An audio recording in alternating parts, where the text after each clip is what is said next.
Alors, je suis Nicole King, éco-artiste et ingénieure environnement. J'ai d'abord travaillé en tant que scientifique de terrain pendant 17 ans. J'étais responsable pour la réalisation des études d'impact pour les nouveaux champs pétroliers offshore. Donc, j'étais ingénieure environnement dans le pétrole. En tant que femme, c'était difficile, en fait, à deux niveaux. D'abord parce que j'étais une femme parmi les industriels, en majorité des hommes, et j'étais également une écologue, ce qui n'était pas tellement habituel dans ce milieu. Ensuite, j'ai travaillé pour le Fonds mondial pour la nature, WWF. J'ai été leur porte-parole pendant la guerre du Golfe.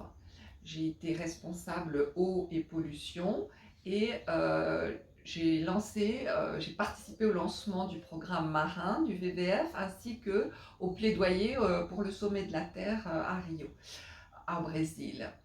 Pour être plus libre au niveau de l'expression de mes désirs de protéger les océans, je suis passée à l'art et je fais maintenant des peintures militantes qui s'appuient sur mon expérience de scientifique de terrain. Ce long chemin de vie a finalement abouti à une pédagogie innovante, puisque je suis depuis 2018, j'enseigne en milieu scolaire l'art et l'écologie associés dans un projet particulièrement innovant qui s'appelle l'éco-école de Nicole, où je touche des internes à l'internat de la réussite à Marly-le-Roi, des collégiens et des lycéens. Et j'ai un atelier où ils viennent les mercredis après-midi. Et le projet consiste en principalement du récupart, c'est-à-dire qu'on crée des œuvres belles, surtout en lien avec la biodiversité marine, et elles sont basées sur des matériaux de récupération, soit naturels, soit des déchets, qui autrement auraient fini dans les océans.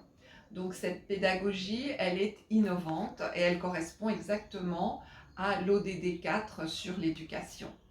Euh, En fait, ce chemin de vie m'a permis de mettre en avant un constat qui me semble assez peu reconnu, c'est que la disparition de la biodiversité est aussi liée à l'effondrement de la notion de beauté dans nos sociétés.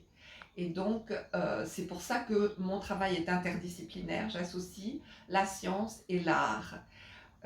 J'essaye, moi, en tant que peintre, de faire des œuvres belles et qui aient du sens pour sensibiliser, n'est-ce pas, à la protection des océans et également pour expliquer les problèmes des beautés qui disparaissent, en fait, les beautés de la nature. Et cette démarche est d'ailleurs expliquée dans le livre que je viens de publier qui s'appelle Pour une eau vivante.